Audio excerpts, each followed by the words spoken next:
I mean, it's your baby. So what would you say is the secret to its success after almost 2 decades? Doing a good show,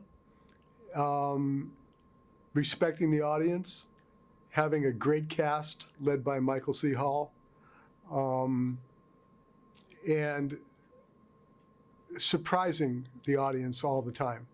That it's one of our goals is to never, we always write up to the audience rather than down to the audience, but which makes our job harder to stay ahead of them because it's a very smart audience.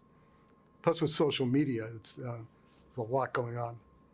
I'm imagining, I don't know, but maybe you were inspired to bring Dexter Original Sin from doing Dexter New Blood. Was it something from that made you want to touch the origins? Well, it's not always my decision. I'm working for Paramount and Showtime, you know. I mean, and so what happened was we did Dexter New Blood, and it turned out to be the most successful show in the history of Showtime. And so Gary Levine, who was president of Showtime, ordered a sequel to New Blood. And I brought my writing room back together. We wrote all the scripts.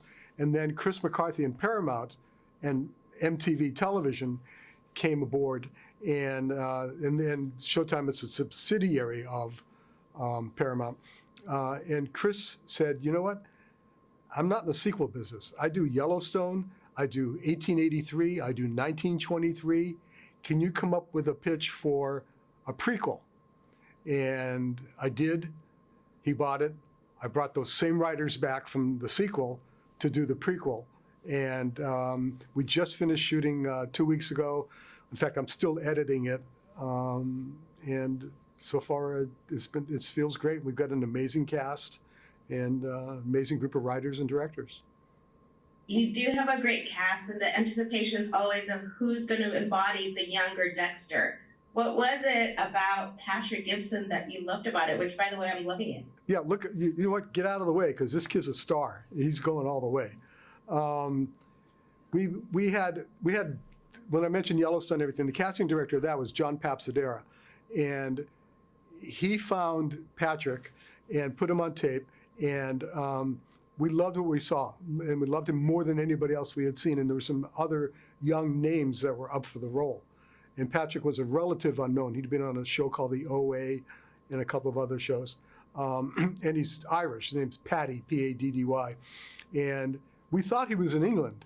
And we were getting visa lawyers for $10,000 to get him over here so we could get started because we have air dates. And we air Friday.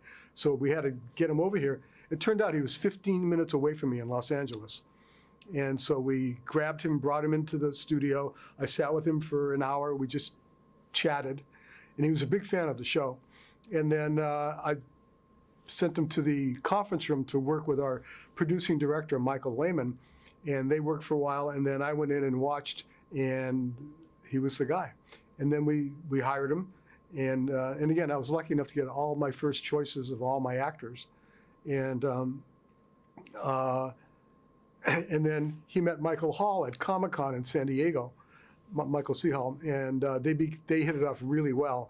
And Michael gave him a couple of pointers, and next thing I know, Patrick Gibson's posture has changed a little bit, and his attitude has changed a little bit, and the way he holds his head and everything. And Michael helped a lot with that, and Patrick's been amazing. He is. He's incredible. He's incredible. Thank you so much for your time. Congratulations with another hit. Thank you so much.